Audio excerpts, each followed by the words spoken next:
Hello guys, kembali lagi dengan channel Ahmad Yusri Fauzan. Kali ini kita akan bahas Hedera HashBR. Harga HashBR sekitar Rp4.000 per koin. Peringkat di CoinMarketCap, posisi ke-11 dengan kapitalisasi pasar sekitar Rp171,3 triliun. Catatan, HashBR sempat mencapai posisi tertinggi di peringkat 11 pada tahun 2021. Hedera HashBR, kemitraan strategis dan implikasinya. Hyundai dan Kia. Bentuk kemitraan, Hyundai dan Kia memanfaatkan teknologi Hashgraph Hedera untuk inovasi otomotif, terutama di bidang transparansi rantai pasok, integritas data kendaraan, atau integrasi IoT, misalnya, berbagi data real-time untuk kendaraan otonom. Signifikansi, adopsi oleh raksasa otomotif menegaskan skalabilitas dan biaya transaksi rendah Hedera, yang krusial untuk industri dengan volume tinggi. Ini bisa membuka jalan bagi pengembangan mobility as a service atau ekosistem kendaraan listrik. Kolaborasi teknologi EQT Lab, NVIDIA, Intel, Verifiable Compute. Proyek ini bertujuan memastikan integritas komputasi, khususnya untuk beban kerja AI dan ML. Dengan berjalan di Hedera, teknologi ini menggabungkan efisiensi Hashgraph dengan keunggulan perangkat keras NVIDIA dan Intel, memungkinkan validasi komputasi kompleks tanpa kepercayaan, seperti deteksi penipuan atau pemodelan iklim. Mengapa Hedera? Throughput tinggi 10.000 lebih TPS dan finalitas adil tanpa forks, menjadikannya ideal untuk aplikasi kritis yang membutuhkan auditabilitas. Kemitraan di sektor keuangan.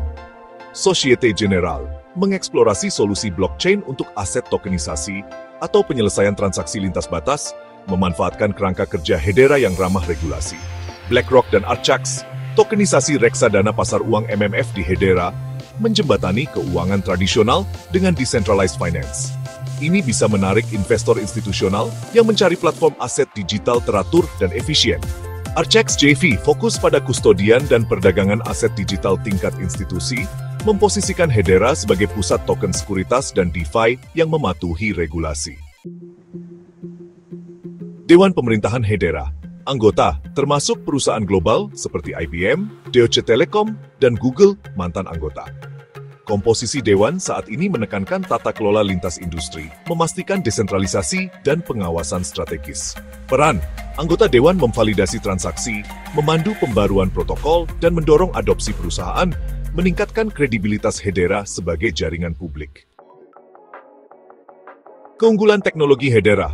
Konsensus Hashgraph menggunakan IBF's Byzantine Fault Tolerance lebih aman dan hemat energi dibanding blockchain Proof of Work.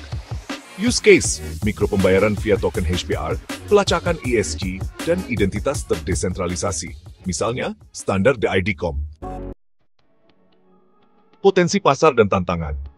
Peluang, adopsi perusahaan, kemitraan memperkuat validasi teknologi Hedera, menarik lebih banyak pengembang dan perusahaan. Gelombang tokenisasi. Keterlibatan BlackRock menunjukkan minat pada aset dunia nyata yang ditokenisasi RBS. Pasar bernilai triliunan dolar. Risiko, kompetisi. Pesaing seperti Ethereum untuk DeFi atau Hyperledger untuk DLT, perusahaan berpotensi mengurangi pangsa pasar. Risiko eksekusi. Kesuksesan bergantung pada konversi kemitraan ke solusi yang terukur. Keterlambatan atau hambatan teknis bisa melemahkan momentum. Kesimpulan. Kemitraan Hedera mencerminkan strategi fokus pada perusahaan, menargetkan industri yang mengutamakan kecepatan, biaya rendah, dan kepatuhan regulasi. Meski kolaborasi ini meningkatkan visibilitas HashBR, kesuksesan jangka panjang bergantung pada realisasi produk nyata. Misalnya, MMF tokenisasi, II terverifikasi. Jika dijalankan dengan baik, Hedera berpotensi menjadi infrastruktur utama untuk Web3 dan adopsi blockchain institusional. Namun, tantangan seperti persaingan pasar dan kebutuhan likuiditas ekosistem via utilitas HashBR tetap harus dipantau. Disclaimer, harga kripto sangat volatil. Pastikan untuk memeriksa data real-time sebelum membuat keputusan investasi. Terima kasih telah menonton.